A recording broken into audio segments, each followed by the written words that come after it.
You and me, two in agreement. The best in praise and worship. Zoe Live Radio. The abundant, your number one inspiration station. Zoe Live Radio. Hello, welcome to Moments of Inspiration with Mandla Mkhwebane. Well, as we start the journey of this series of teachings and learnings, we are here to learn about success, about principles and tactics that can lead us to success. I'm sure as you are sitting at home, every one of us wants to be a success. So in this series of teachings and really, just sitting down and sharing on the principles of success, we'll be talking about what it takes to be a success. I urge you, therefore, to join me every week right here to talk about principles of success.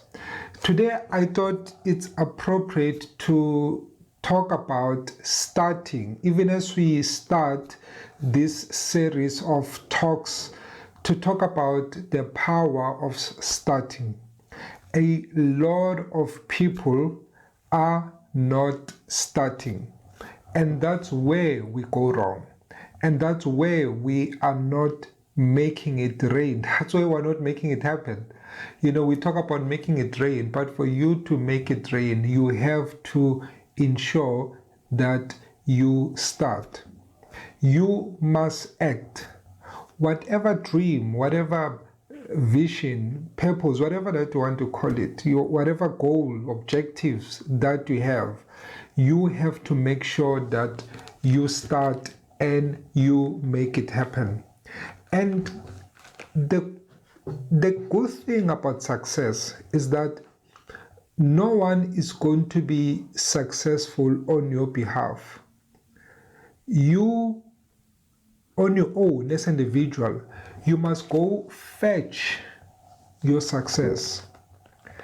You must act on what you need to do for you to be a success. No one is going to act on your behalf. It's like at school. When we were at school, there were people who didn't work at all, and there were people who were just relying on copying. Basically, to copy. They just wanted to copy, just so that they can write on other people's success or knowledge. But in the end, guess what? They get caught. In the very same way, life will catch you by. You are not going to trick life, forever. There will come a time when life will come to you and ask you for some answers. And you better have some answers when life comes and asks you, what have you done? What are you doing? What are you busy with? Because that's the only way that you will be successful. Success, it's not about sleeping and dreaming and listening to multiple seminars and recordings and YouTube channels and podcasts and reading books. There's a lot of people who are so puffed up with knowledge. They have a lot of knowledge, but none of that is helping them because they're not putting it into use. For you to be successful, the knowledge that you have right now, if you are 17 years, if you are 20 years, if you are 25 years or 60 years, there is a body of knowledge that you have. There are things that you already know that need to happen. Make those things happen. And that is the only way that your success can be guaranteed. So today I want to really speak about reasons why people do not start. There is power in starting, because for you to go towards the end, and I know that a lot of topics, if you go, on the internet and you go, people talk about finishing strong. People talk about, make sure that you stay the course. But you cannot stay the course if you haven't even started. For you to stay the course, you need to already start. I dare say that there is a lot of dreams, a lot of books, a lot of songs, a lot of businesses, a lot of things that die and are buried with people. That is why the great Dr. Miles Monroe said one time that the richest place on the earth, it's actually not the gold mines or the platinum mines, and in South Africa we have plenty of them, but it's actually the graveyard. Why? Because dreams, songs, businesses, shops, ideas, concepts, things that are going to change the world, they lay there buried because they sat in people's minds. They never moved from paper to action. They never moved from the mind to action. They never moved from being a dream, being a vision, to being a reality. And the only way that those things can be a reality is if you kickstart them and if you commence. I want to challenge you who is dreaming. I want to challenge you who is sleeping. I want to challenge you who is reading, who is watching, who is thinking, that there comes a time when those dreams and those podcasts and those books have to be translated into action. And that is the only way that you'll be able to grapple and be able to understand and be able to apply the principles of success. So starting, it's really a PowerPoint, and it's really something that we need to consider, because you need to start moving towards your dreams. You need to start moving towards your goals. You need to start moving towards your purpose, because that is the only way that is going to happen. Listen to me. No one is coming to rescue you. No one is coming to live your life.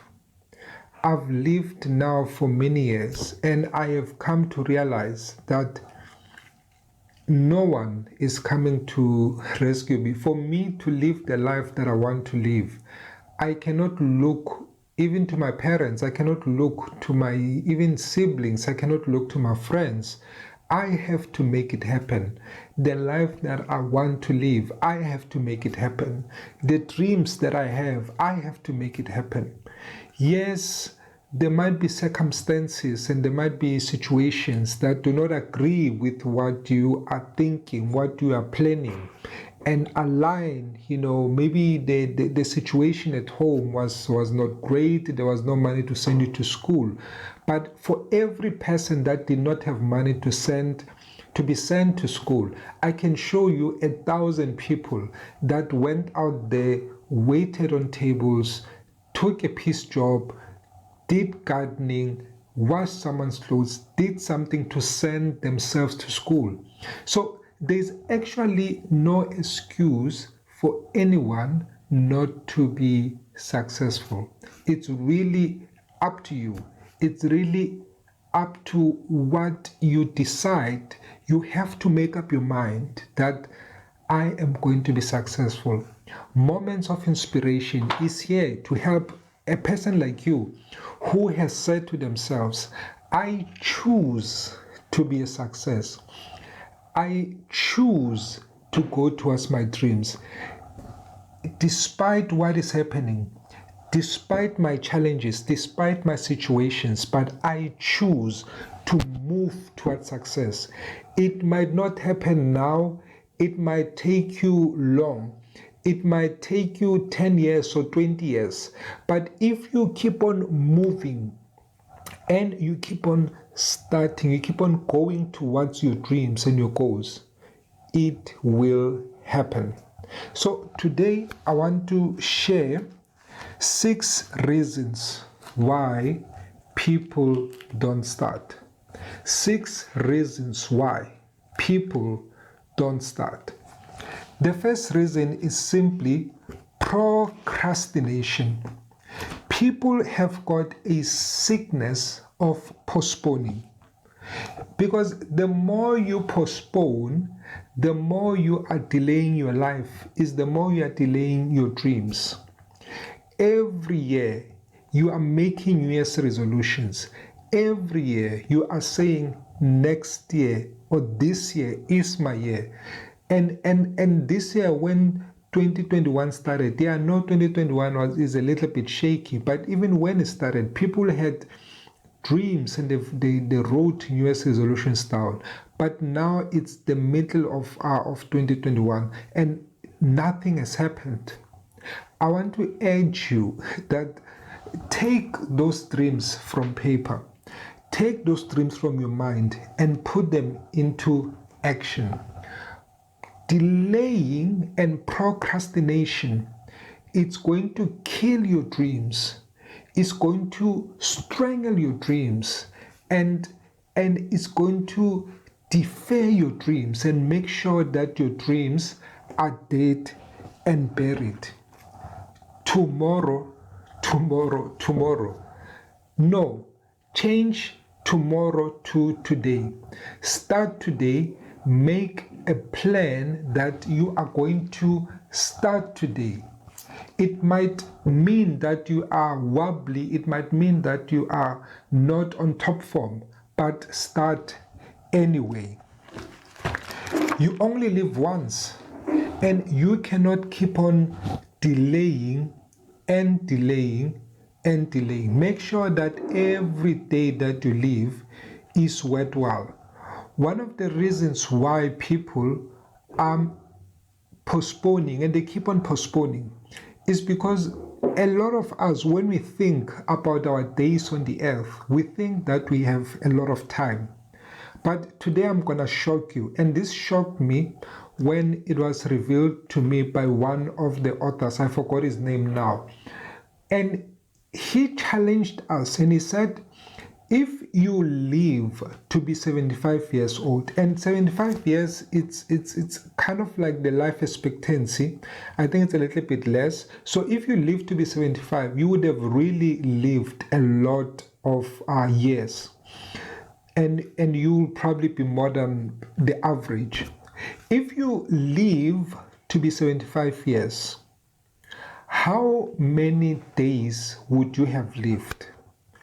Every time I ask this question, a lot of people are saying 100,000, are saying 1 million days. Some people are even saying 10 million years, 10 million days.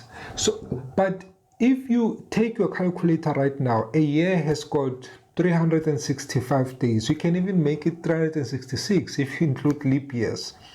But let's take 365 years because a leap year comes every 4 years. 365 days and you times it by 75. You know what? How much it gives you? It doesn't give you a million days, but it gives you 27,375 days. 27, not even 50,000, but 27,375 days. If you are 25 right now, it means that you have lived 9,125 days. Think about that. If you are 18 years, you would have lived 6,750 days. Listen, you do not have time. There needs to be a sense of agency about your life. There needs to be a sense of agency about your success. And if there's anything that this pandemic should have taught us, is that life can happen anytime. We really do not have time. You have to make every day count. I urge you, get up, do it. Get up, do it. Get up, move. Get up, act. Get up, go out there and make it happen. So reason number one why people delay is because of procrastination, why people don't start. Reason number two why people don't start is fear. And specifically, I want to speak about the fear of failure. Fear of failure, it makes people not to get up and do something. But what will people say? What will my neighbors say? You know, like I said, you are living for yourself. You are living for your life. You know, a lot of people think that people are actually just watching them. But if you think about it, people are carrying burdens. People are not able to pay their bills. People are struggling with school fees. People are struggling with the maths test that they're going to write. People are struggling with how they're going to pay university, you know, what they're going to eat, and they're struggling about their kids. People are not looking at you. They are looking at themselves. It's their life. They're looking at themselves, and they are trying to make their lives to work. People are not looking at you. Stop thinking that people are looking at you, because people are actually minding their own business. You think that people are looking at you. There was research that was done, and they have discovered that when children are born, there's only two fears that children have when they are born. The first one is the fear of falling. Children are naturally afraid of falling. That's the inborn fear, and it's actually good because, you know, it helps them. And the second fear is the fear of loud noises. Children are afraid of loud noises. So those are the only two fears that children are born with. However, when you develop and when you grow, the things that you hear your parents say, the things that you hear your teachers say, the society says, the things that you see on TV, the things that you hear your friends say, the things that you hear your uncle say, the things that you hear your neighbors say, your community, your country, the world, the things that are happening around you, those are the things that build all these other fears. And one of the things that builds the other fears is the fear of failure. You are afraid that you are not going to succeed. You are afraid that you are going to fail. But I want to say to you that failure is part and parcel of success. There is no successful person on the earth who can say that they've never failed. Failure is the right, it's the rite of passage towards success. Failure is the rite of passage towards success. You have to pass on the street of failure, or sometimes streets of failure, because it does not happen once for you to reach the palace of success. You cannot want to succeed without any amount of failure. And I want to urge you right now, stop being afraid. Sometimes the fear does not even leave, but I want to urge you, do it afraid.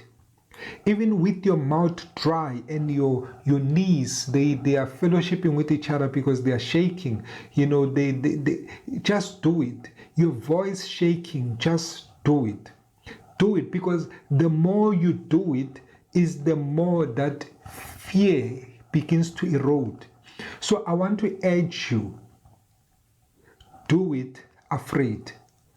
Don't look at yourself and say, how is this going to happen? Just do it afraid. Stop this thing of saying, but whether it's your neighbors, whether it's your family, make it happen. Number 3, why people are not starting. Waiting for perfect conditions. Waiting for perfect conditions. Look, there will never be perfect conditions for you to start anything. If it's not this, it's that. If it's not hot, it's cold. If it's not raining, then it's something. So there will always be something that stops you from starting. But I want to urge you that break through. Just start, just make a decision. In fact, I want to challenge you, put a date down. Say that on the 1st of June or the 1st of July or the 1st of August, just put a date, put a stake in the ground, put a peg on the ground and say, this date I am starting, I am going to do it, come rain, come whatever happens, whether it's windy, rain or high. If, for example, you're going to start a training program, put a date and say, I am going to start a training program on this day. Even if it's raining, train in the house. If it's windy, take something, take a palat, whatever that you can do, a palatlava, whatever, just make sure that you get it done. Make sure that it happens. Make sure that you do it. Make sure that you don't disappoint yourself, because the more you postpone and the more that you look at the conditions and you don't start, you are actually disappointing yourself. You are letting yourself down. Not anyone else, but you are letting yourself down. And not only that, but there might be people who are looking at you. There might be people who are actually looking up to you. There might be people who are relying on your success and you are letting them down. There might be a generation that needs to be affected by the invention that is in your mind. But you are busy looking at conditions. You are saying, I don't have a sponsor. You are saying, I don't have connection. You are saying, I don't know anyone in government. And you are saying that I do not have a bursary. I do not have money. But look, make it happen. Despite the conditions, it's going to be hard in the beginning. It's not going to be easy. There is no one who can say that they've ever been a success and it was simple and it was just a breeze. Every person that has been a success, it was hard. It was not easy. So get up, be a soldier, and then just make it happen. So number 4, the fourth reason why people are not starting is a lot of people are unwilling to start small. A lot of people are unwilling to start small. You are not going to start at the top. You are always going to start at the very bottom. The only thing that starts from the top, it's the grave. Everything starts from the bottom up. The grave is the only thing that starts from the top down. And guess what the grave is for? It's for people who have died. It's for people who are late. It's for people who are not here anymore. So it's only when you are actually gone, or you are actually going, or we actually bury you, when there is no breath in you anymore, when there is nothing in you anymore, when your life has stopped and has ceased, that you can start from the top. Everything else, it starts from the bottom. If you are building a house, you are building a foundation. You have to dig and dig, and the deeper you dig is the more stronger that house is going to be, and it's the bigger that house is going to be. If you want to build a double, triple story building, you have to make sure that the foundation is right. I want to urge you that you must be willing to start small. Do not despise the days of small beginnings, because it's the days of small beginnings that are going to help you appreciate where you are in life. It's the days of small beginnings when you didn't have anything that are going to build your character. go through those challenging first days. Go through those challenging days when you feel you are alone, when you feel like it's not going to happen, when you feel like it's difficult, when you feel like it's not going to happen. Just challenge yourself and say, you know what, I am going to go through this despite what is happening, despite the challenges. I am going to move through this. And you are not afraid of starting small. You are not afraid of, a million rands or a billion rands. It starts with 1 rand. Take that 1 rand. Take what you have right now, as small as it is, and use it and just turn it around. Success takes time. It takes resilience. It takes patience. It takes you, being consistent. It takes you, giving yourself and saying that I am going to keep on doing it. I'm going to keep on doing the right things. I'm going to keep on doing what I know I need to do. And you build it and you keep on building it. And the more you build it, is the more resilience you're building, is the more muscle you're building, is the stronger you're becoming, is the more you're preparing yourself. And when that opportunity comes eventually, you are ready. A lot of people are not ready when opportunity presents itself. I want to urge you, make sure that when opportunity comes, that it finds you ready. Build it up. Start small. Push through the hard years, through those small baby steps. Push through and make it happen. Reason number 5, why people do not start. It's purely laziness. Some people are so lazy, they're not able to get off the couch. There is no successful person on the earth that can say they've been successful through laziness. Every successful person has worked hard at some point in their life. In fact, consistently so. Even when they're at the top, they continue to work hard to maintain it. Success requires hard work. I know we've got this culture of hustling and who do you know and who can connect you, who can plug you in, who can be the plug, plug you in and make sure that you are plugged in. But life doesn't work like that. You might be plugged in because you are coming from a background where there is money, you are coming from a background where there's an inheritance, but in a society like this, that is a very few percentage. You might find that is only about 1% or even less of the population. The rest of us, the 99%, we have to slug it out. We have to work. We have to grind. We have to make sure that we make it happen.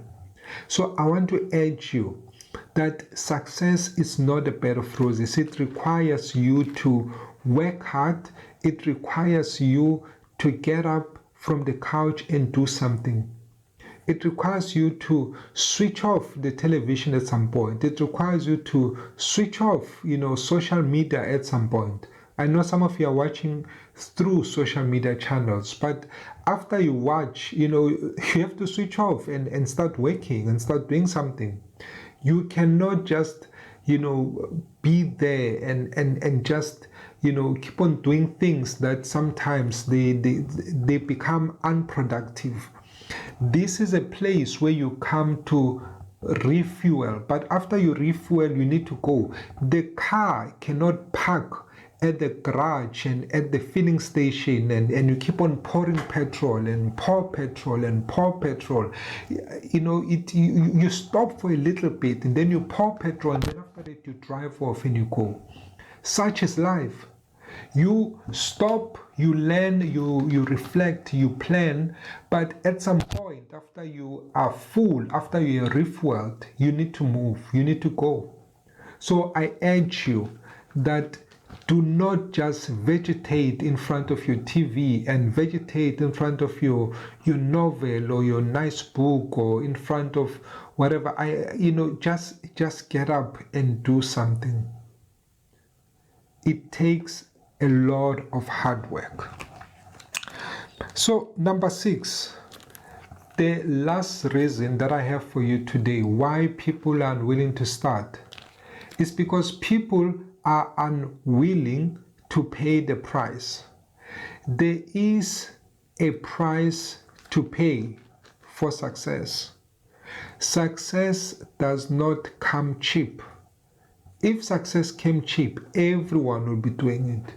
And I'm very much aware that as I speak this, out of 100 of you that are listening, maybe 1 or 2, maybe 3, if we are fortunate, are going to take what I'm saying and actually do it.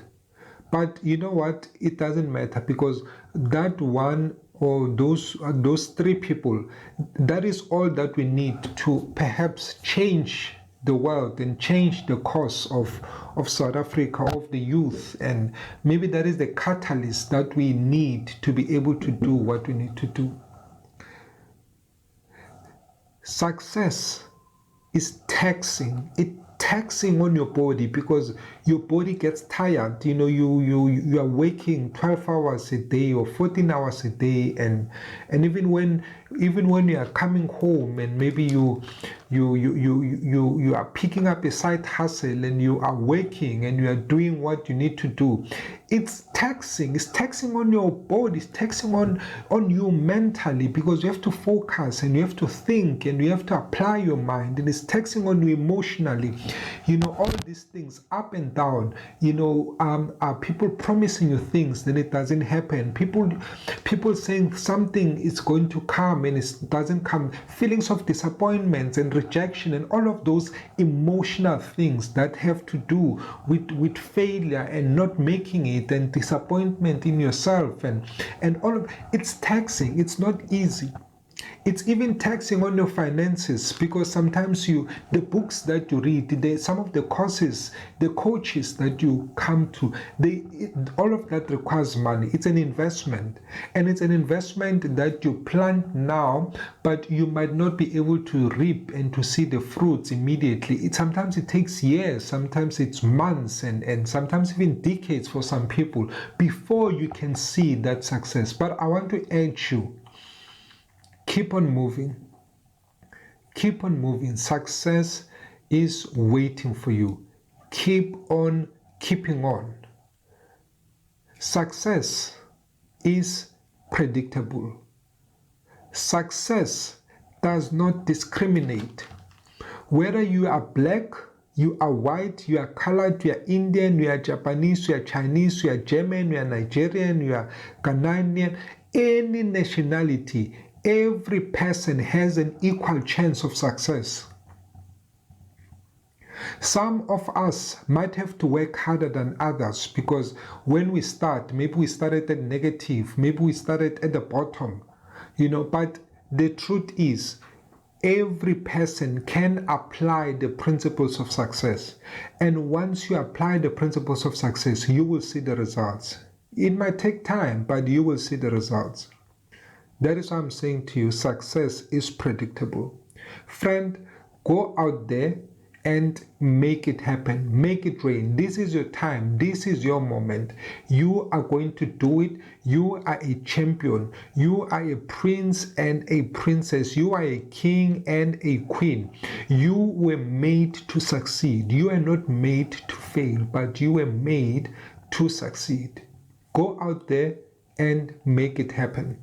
Don't forget to hit that subscribe button. Thank you so much for joining me. My name is Mandla Mkhwebane, signing out Moments of Inspiration. Music that makes you lift your hands in praise. Zoe Live Radio. Praise-a-thon. Back-to-back praise and worship. Zoe Live Radio. Welcome back to this second part of Moments of Inspiration. Well, I've got a guest today, and his name is none other than Mr. Kendi Mpho Madisha. joining me all the way from Pretoria to help us out, with this discussion and to help us out with this topic. Welcome, Mr. Madisha.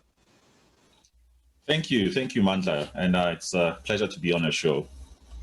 Thank you so much for agreeing. I know that you're a busy man, but you have agreed to be with us today. I'm sure our listeners and viewers are going to benefit from your experience and knowledge. Thank you so much. So, before we start anything, I think it's always good to just know who we have with us.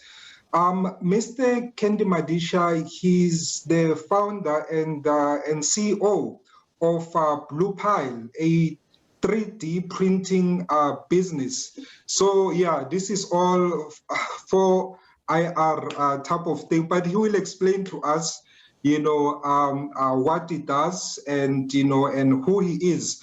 Kendi, over to you. Just explain to us a little bit, who you are and, maybe what you've studied.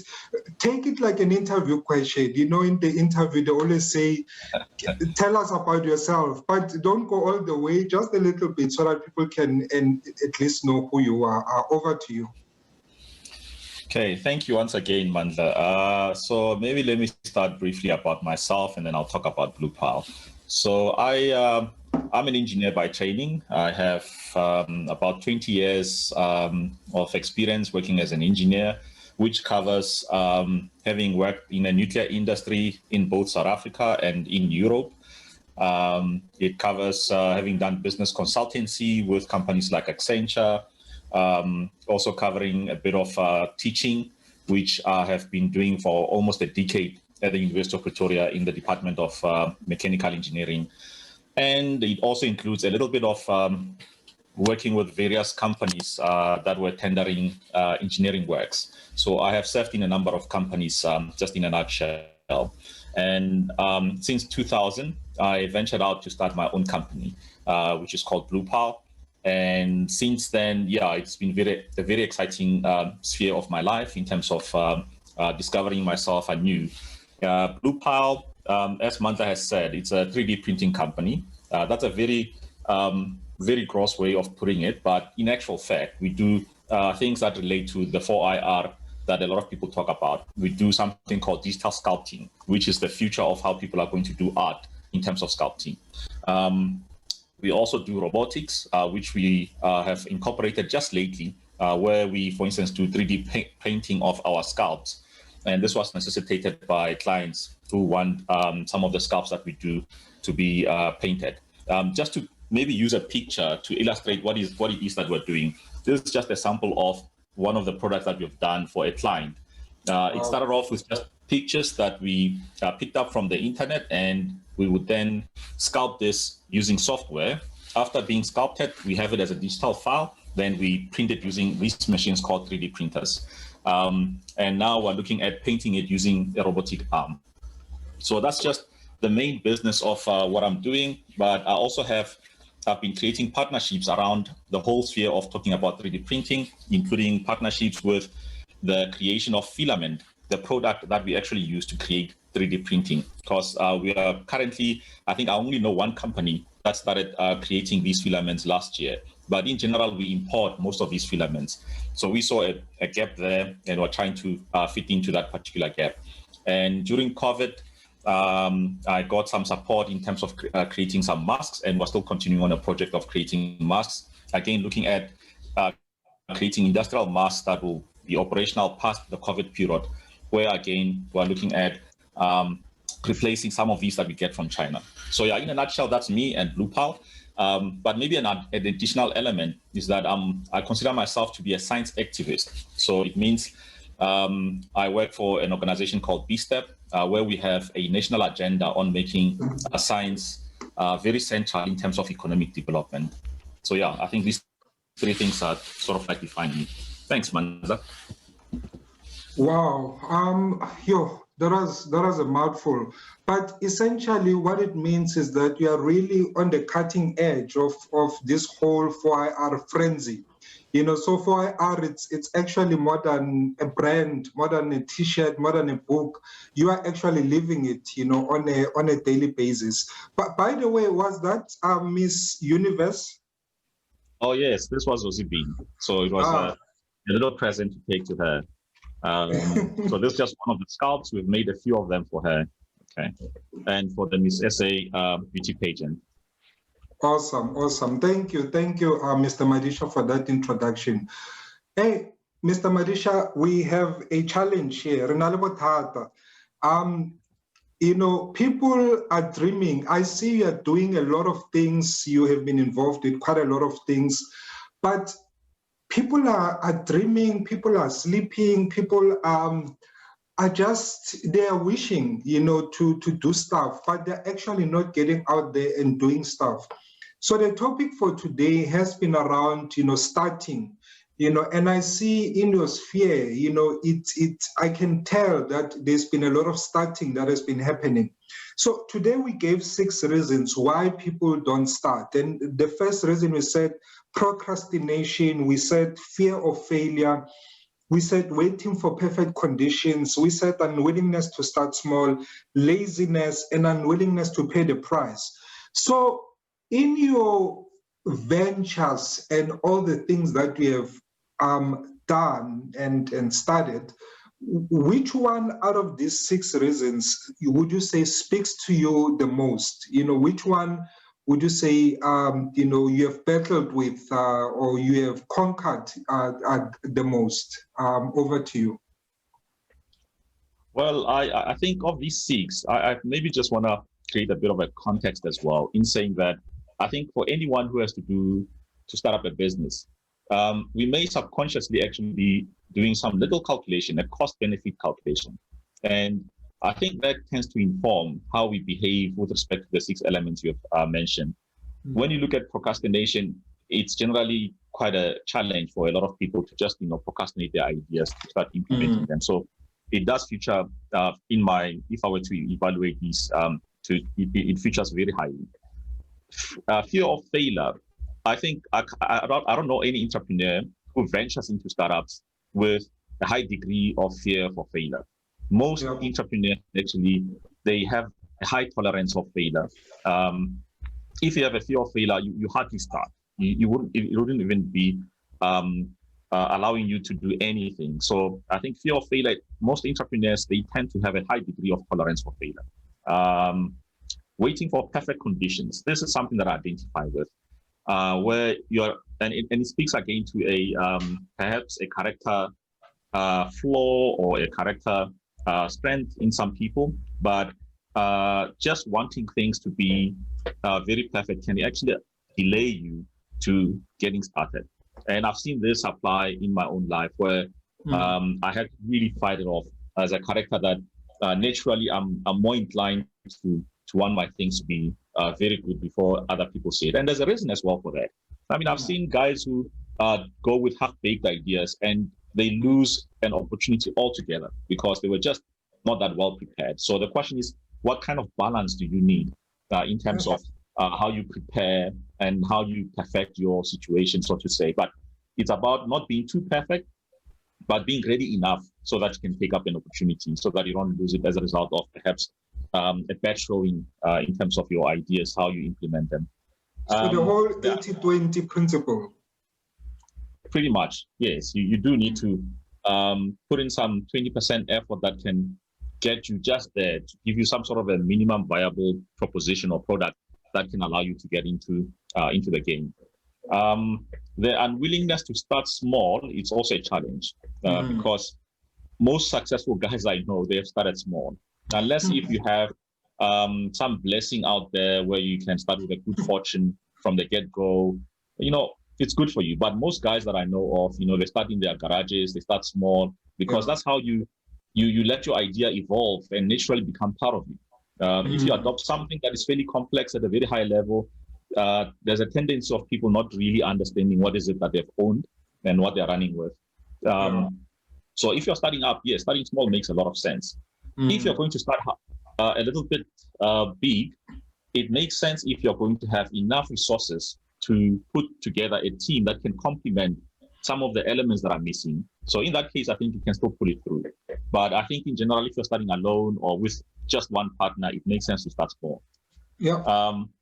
Then laziness, unwillingness to pay the price, yes, I think they are also quite problematic. But I think for me, it's waiting for a perfect condition as well as the unwillingness to start small. Yeah. Okay.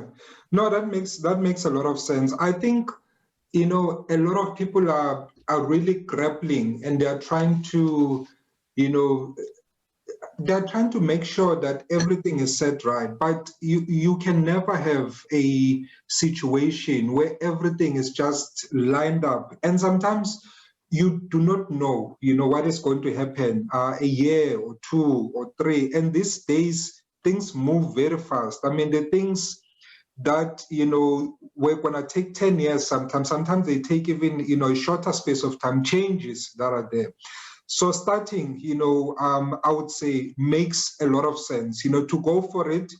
And just to, I think you spoke something about being prepared, that as long as you are prepared, you'll be able to kind of like tackle whatever that comes your way. So, Mr. Madisha, how do you, with that point, how do you then make sure that you are on top? Let's say you are waiting for perfect conditions. So let's say, you cannot see what is going to happen. How do you make sure that as you proceed and as you go in your business, that you stay on top of things, whether it's the latest technology, whether it's things that are happening? How do you make sure that you just stay on top of things?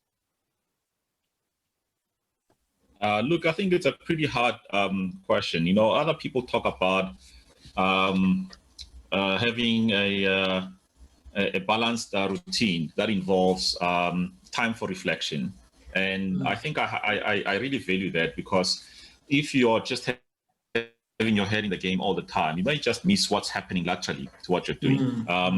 And sometimes just having people that you can bounce ideas with, it becomes helpful. Basically, finding a supportive community. And that's what I find, because we're now talking of having to, like in my case, we're dealing with a lot of highly innovative ideas that we're trying to bring to market.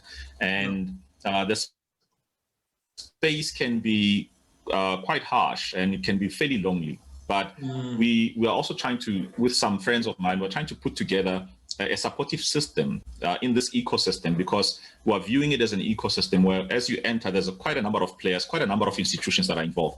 And the idea is to then carve out of the situation a support mechanism that allows entrepreneurs to come at a collective place where you can see the latest technologies, talk about it, cross feed on ideas, and also allow you to learn from other guys, learn from their failures, learn from their strengths. So I think that's how you keep your head above the water. But in general, I think if you ask anybody, it's going up and down all the time. Most of the time, you feel like it's not working. You feel like I should have stuck with my own full-time job.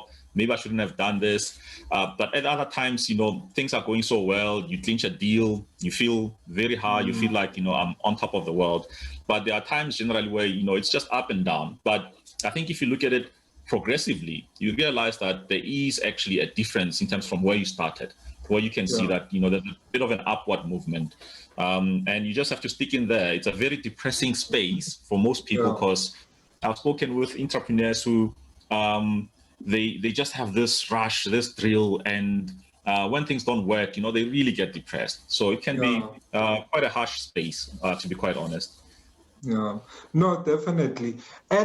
And what is interesting and what I'm noting is that some of these things that you're talking about, it's experience, is things that you've been through. So you would not have had this experience if you didn't take that first step, to start. So with that, Mr. Madisha, maybe tell us about maybe 2 or 3 that things that you had to start, and as you started them, you became good at them. You began to find yourself. You began to really, go out there and begin to conquer. Because I think a lot of people, they are afraid to start. And as a result, what happens is that they are losing opportunities, they are losing experience.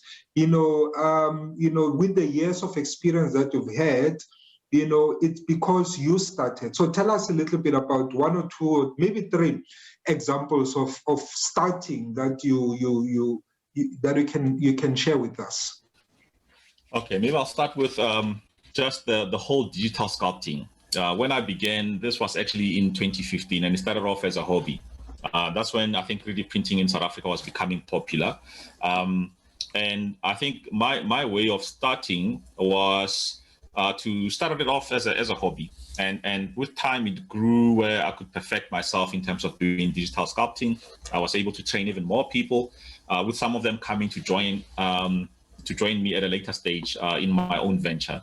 And the whole idea of 3D sculpting in South Africa was fairly new. When I started, I think I didn't know anyone who was doing 3D sculpting like I'm doing. I do see one or two guys who are now sort of like popping up, but it's still not well commercialized. So I feel like I'm a bit ahead in the curve in that space. So that's one thing that I can maybe cite as something that I started. And the second one is this filament production that I mentioned, just to be able to get the right people in a room and create a partnership out of that, which, and by the way, it's one of the things that if you have to start up, you don't always have to start alone. Sometimes it makes sense to start in a partnership. And that actually, there's quite a lot of evidence that is cited in saying that some of the most successful partnerships, some of the most successful enterprises started because of partnerships. So you get two people who complement each other with skills, because generally you can't do everything. You find the other guys who are stronger in certain areas and you begin to partner. So in that regard, the new partnership that I've just started last year with a UK partner plus a South African partner, where we make filament to create 3D printing. As you can see, everything revolves around 3D printing. But just starting that, I think, is something that I can cite. Other than that, I think to start this group of individuals in the so-called national system of innovation, meaning if you look at the science space, the science ecosystem in South Africa. So we are now starting a group that is going to focus on how do we commercialize our innovation, because we feel that we need to create systems that can support innovators to be successful, because I don't think we're doing that well as a country. So I think, yeah, those three I can mention.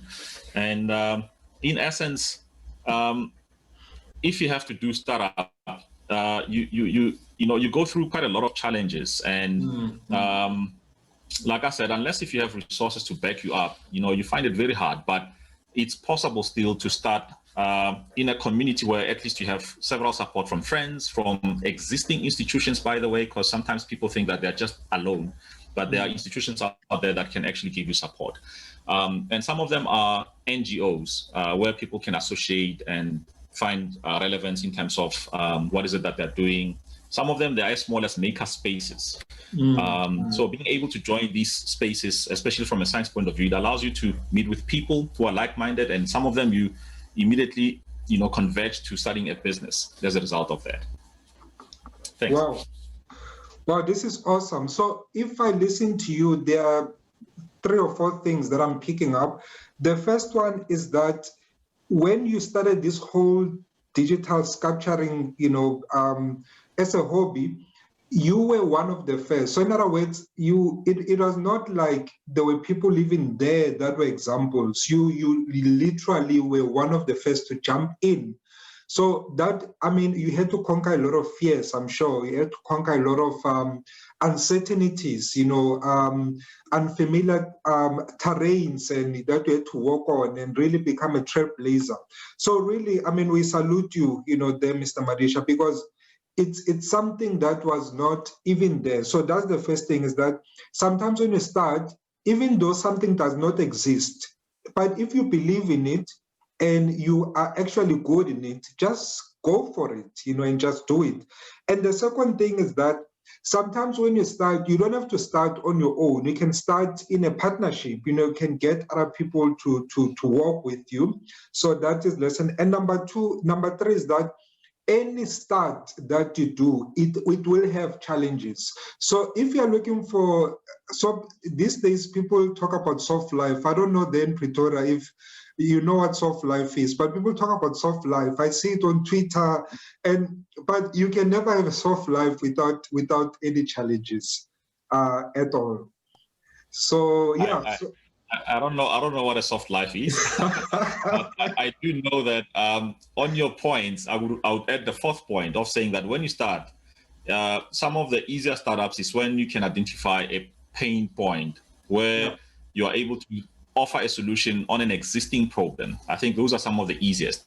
What I started off was creating something that I think a lot of people were not identifying as a problem, so it made it harder to be able to sell the idea. But I think some of the easiest ideas to get to market, it's if you know of an existing problem and you can create a solution for that.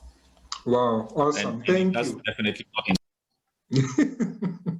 Thank you so much, Mr. Badisha. I mean, you've offered us more than just on the topic of starting. You've just given us a crash course on 3D sculpturing and all of these things. So awesome! Thank you so much. So before we part, I just want you maybe just to throw in a last word.